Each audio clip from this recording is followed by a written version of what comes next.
ગુજરાતમાં સૌપ્રથમ વખત હાથનું ટ્રાન્સપ્લાન્ટ સુરતની કિરણ હોસ્પિટલમાં કરવામાં આવ્યું.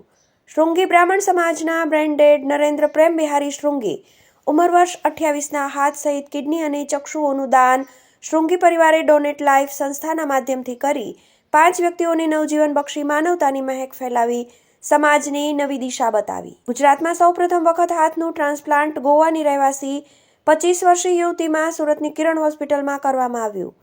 ડોનેટ લાઈફ સંસ્થા દ્વારા અત્યાર સુધી જુદા જુદા અંગોના દાન કરાવીને દેશ અને વિદેશના કુલ 1190થી વધુ વ્યક્તિઓને નવું જીવન આપવામાં સફળતા મળી છે. ટેક્સટાઇલ અને ડાયમંડ સિટી તરીકે ઓળખાતું સુરત શહેર હવે દેશમાં ઓર્ગન ડોનર શહેર તરીકે ખ્યાતિ પામી રહ્યું છે. બનાવની વિગત આવી હતી કંઈક 79 વડવાડા, કરાડ, સેલવાસા, દાદરા નગર હવેલી ખાતે પોતાના પરિવાર સાથે રહેતો અને પ્રાઇવેટ વાહન ચલાવી પોતાના પરિવારનું ગુજરાન ચલાવતો નરેન્દ્ર પ્રેમ બિહારી શૃંગી ઉંમર વર્ષ 28ની તારીખ 9 જાન્યુઆરીના રોજ જમણા પગ અને હાથમાં નબળાઈ લાગતા કિરણ હોસ્પિટલમાં દાખલ કરવામાં આવ્યો હતો. નિદાન માટે સીટી સ્કેન અને MRI કરાવતા મગજમાં સોજો અને હેમરેજ હોવાનું નિદાન થયું હતું. તેથી મગજની એન્જિયોગ્રાફી કરી DSA કેમિકલ પ્લાસ્ટિક કરી હતી.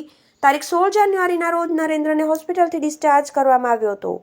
તારીખ 22 ફેબ્રુઆરીના રોજ નરેન્દ્ર ચેકઅપ માટે કિરણ હોસ્પિટલમાં આવ્યો હતો. ત્યાં તેને ભૂખ લાગતા કેન્ટીનમાં નાસ્તો કરવા માટે ગયો હતો. નાસ્તો કરતાં કરતાં તે બેભાન થઈ ગયો હતો. તેથી તેને હોસ્પિટલમાં દાખલ કરી સારવાર શરૂ કરી હતી. નિદાન માટે સીટી સ્કેન કરાવતા મગજની લોહીની નસ ફાટી ગઈ હોવાનું નિદાન થયું હતું. ન્યુરોસર્જન ડોક્ટર ભૌમિક ઠાકોરે મગજમાં જામેલું લોહી બહાર કાઢવા અને દબાણ ઓછું કરવા મગજમાં નળી મૂકી હતી. 28 ફેબ્રુઆરીના રોજ neurosurgeon doctor Bhaumik Thakor, neurophysician doctor Hina Faldu, intensivist doctor Preksha Parekh અને મેડિકલ ડાયરેક્ટર ડોક્ટર મેહુલ પંચાલે નરેન્દ્રને બ્રેન્ડેડ જાહેર કર્યો. કિરણ હોસ્પિટલના મેડિકલ ડાયરેક્ટર ડોક્ટર મેહુલ પંચાલે ડોનેટ લાઈફના સ્થાપક નિલેશ માંડલેવાલાનો ટેલિફોનિક સંપર્ક કરી નરેન્દ્રના બ્રેન્ડેડ અંગેની જાણકારી આપી.